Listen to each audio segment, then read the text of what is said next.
Hello বন্ধুরা, সবাইকে আন্তরিক সালাম ও শুভেচ্ছা জানিয়ে আমি সাইদা আপনাদের সামনে নতুন একটি ভিডিও নিয়ে হাজির হয়ে গেলাম। গ্রামের বাড়িতে গিয়ে প্রায় ১.৫ কেজি ওজনের একটি ইলিশ মাছ নিজ হাতে কেটে মাটির চুলায় কিভাবে রান্না করেছি A to Z এই ভিডিওতে থাকছে। আরও থাকছে আমাদের গ্রামের বাড়ির কিছুটা অংশ। আশা করি আজকের ভিডিও দেখে কিছুটা ভিন্ন স্বাদ পাবেন, তাই ভিডিও স্কিপ না করে সম্পূর্ণ দেখতে থাকুন।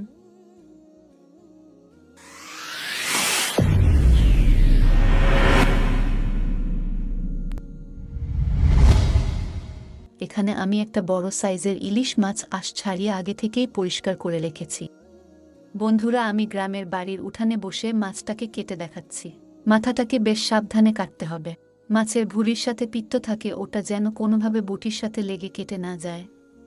যেহেতু মাছটা অনেক বড়, তাই আমি পেটি এবং গাদা আলাদা করে মাঝখান থেকে কেটে নিব। মাছের পেটে ডিম আছে, এই ডিম সহই আমি পেটের মাছগুলো কেটে নেব। এভাবে ডিম সহ পেটের মাছ কাটলে দেখতে খুব সুন্দর লাগে।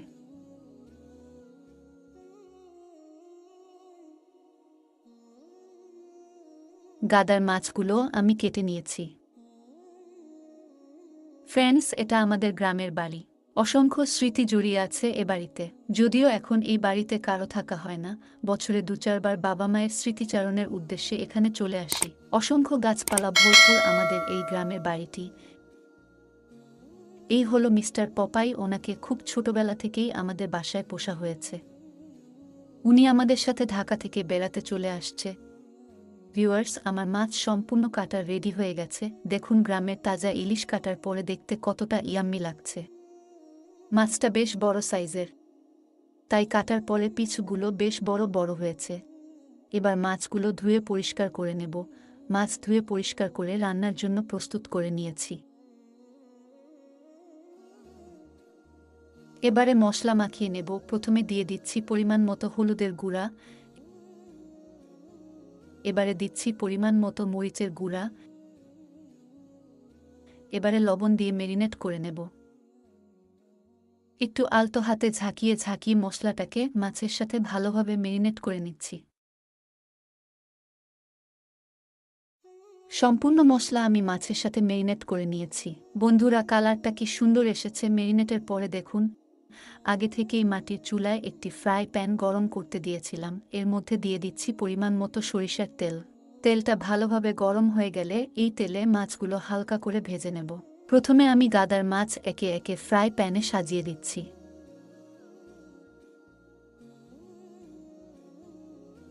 সম্পূর্ণ মাছ দেয়া হয়ে গেলে কিছু সময় অপেক্ষা করে এক সাইড ভেজে নেব। এক সাইড ভাজা হয়ে গেলে এবারে মাছ উল্টে দেব। অপর সাইডে এভাবেই সমানভাবে ভেজে নেব।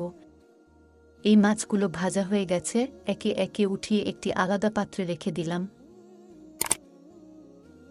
বাকি মাছগুলো একইভাবে ভেজে আপনাদের দেখিয়ে দিচ্ছি। মাছের মাথাটা এভাবে দাঁড় করিয়ে দিলে মাথার অংশের মাছটা ভাজা খুব সুন্দর হয়। চারদিক থেকে পেটির মাছগুলো ঘুরিয়ে ঘুরিয়ে দিয়ে দিলাম। এই মাছগুলো একইভাবে আমরা ভেজে নিব।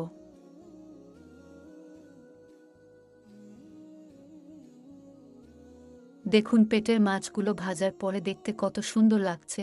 চুলায় একটি কড়াই বসিয়ে এর মধ্যে পরিমাণ মতো সরিষার তেল দিয়ে দিলাম।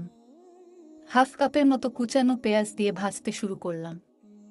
পেঁয়াজটা সম্পূর্ণ ভাজা হয়ে যখন গোল্ডেন ব্রাউন কালার হয়ে আসবে, তেল থেকে পেঁয়াজটা আলাদা করে রাখব। পেঁয়াজ আমার ভাজা হয়ে আসছে। এবারে তেল থেকে পেঁয়াজ সাইড করে রাখলাম। তেলের মধ্যে দিয়ে দিলাম হাফ কাপের বেশি বেটে রাখা পেঁয়াজ। এবারে ভাজা পেঁয়াজ হাতার সাহায্যে তুলে রেখে দিলাম। মনে হচ্ছে তেল একটু কম হয়েছে, তাই আরও একটু তেল দিয়ে দিলাম। লাকড়ির চুলার রান্না, তাই এটা কন্ট্রোল করা অনেকটাই কঠিন। বাটা পেঁয়াজ তেলের মধ্যে কষাতে থাকব। এক পর্যায়ে কষানো হয়ে গেলে মাছ যে পাত্রে মেরিনেট করেছিলাম ওই পাত্র ধোয়া পানিটা দিয়ে দিলাম। দিয়ে দিচ্ছি পরিমাণ মতো হলুদের গুঁড়া, পরিমাণ মতো মরিচের গুঁড়া। আমাদের অঞ্চলের মানুষ ইলিশ মাছের মধ্যে তেল, পেঁয়াজ, হলুদ, মরিচ, লবণ ছাড়া অন্য কোনো এক্সট্রা মশলা ব্যবহার করি না। আমাদের কাছে মনে হয় এভাবে ইলিশ মাছ রান্না করলে এর স্বাদ গন্ধ উভয়টাই ঠিক থাকে। মশলা ভালোভাবে কষানো হয়ে গেলে সামান্য একটু পানি দিয়ে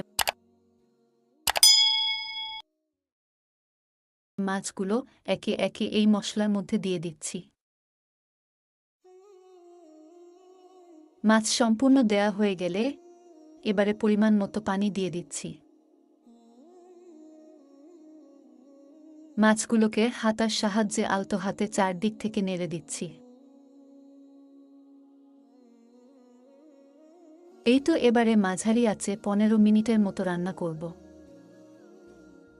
দেখুন বন্ধুরা, কালারটা কত সুন্দর লাগছে। এই মাটির চুলার রান্নার স্বাদ আসলেই অতুলনীয়। এ পর্যায়ে দিয়ে দিচ্ছি সেই ভেজে রাখা পেঁয়াজ বেরেস্তা। বিশ্বাস করুন বন্ধুরা, এই পেঁয়াজ বেরেস্তা আপনি যে কোনো ভুনা মাছের উপরে আমার মতো এভাবে ব্যবহার করে দেখবেন। রান্নার স্বাদ বহুগুণ বেড়ে যায় এই পেঁয়াজ বেরেস্তার কারণে। ঢাকনা দিয়ে ঢেকে একদম লো আঁচে অল্প সময় রেখে দেব।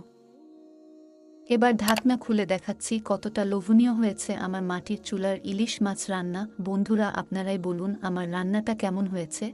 আপনাদের কোনো মতামত থাকলে জানাতে পারেন। আপনাদের অনুপ্রেরণায় আমাকে এগিয়ে যাওয়ার সাহস যোগায়, তাই সকলের সাথে থেকে সাপোর্ট করবেন আশা করি। আপনারা কোন ধরনের ভিডিও দেখতে পছন্দ করেন জানাতে পারেন। আজ এ পর্যন্তই। সবার জন্য দোয়া ও শুভকামনা। আল্লাহ হাফেজ।